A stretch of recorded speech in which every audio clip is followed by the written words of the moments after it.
ഈശ്വംസിഹായ്ക്ക് സ്തുതിയായിരിക്കട്ടെ.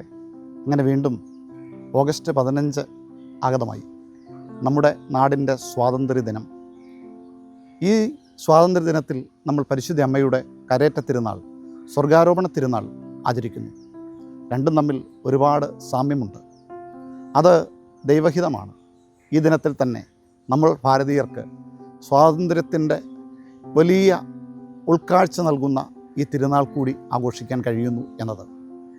നമ്മുടെ നാട് 79 ആണ്ടുകൾക്ക് മുൻപ് രാഷ്ട്രീയ അടിമത്തത്തിൽ നിന്ന് സ്വാതന്ത്ര്യത്തിൻ്റെ ആകാശത്തിലേക്ക് ഉയർന്നു എന്ന് ഈ 80ാം സ്വാതന്ത്ര്യദിനത്തിൽ നമ്മൾ ഓർമ്മിക്കുമ്പോൾ അത് വല്ലാത്തൊരു അഭിനിവേശമാണ്, എൻ്റെ നാടിനോടുള്ള അഭിനിവേശം.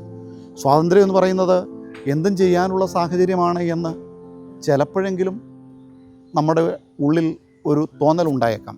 എന്നാൽ ക്രിസ്തീയ ധാർമ്മികത അനുസരിച്ച് സ്വാതന്ത്ര്യം എന്നാൽ ഏറ്റവും ഉചിതമായത് തിരഞ്ഞെടുക്കാനുള്ള സാഹചര്യമാണ്.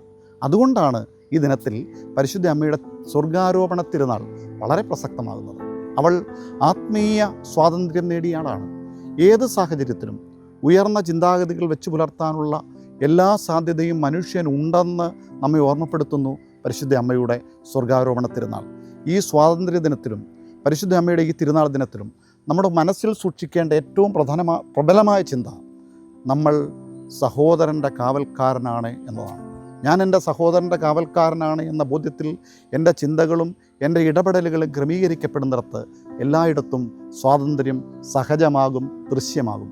എല്ലാവർക്കും സ്വർഗാരോപണ തിരുനാളിൻ്റെ മംഗളങ്ങൾ, ഒപ്പം സ്വാതന്ത്ര്യദിനത്തിൻ്റെ മംഗളാശംസകൾ.